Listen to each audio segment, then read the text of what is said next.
কি রান্না করেছো আজকে? আজকে আজকে তো শুক্রবার, আর আজকে নিরামিষ রান্না করেছি।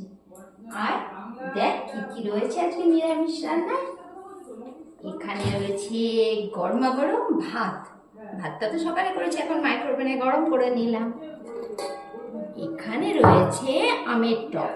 এই গরমে কিন্তু আমের টক ছাড়া খাওয়া একদমই অসম্ভব। একদম পাতলা করে ঝোল টক করে রেখেছি। আর এখানে রয়েছে ছোলার ডাল।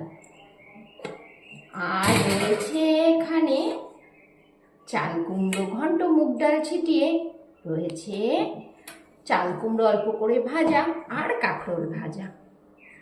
আর এখানে রয়েছে আলু ফুলকপির রস। আজকে নিরামিষ ভেজ লাঞ্চ মেনুতে এইটুকুই রয়েছে। তাড়াতাড়ি করে আয়, ভাতটা খেয়ে নি, খেয়ে দে, তারপরে একটু রেস্ট কর।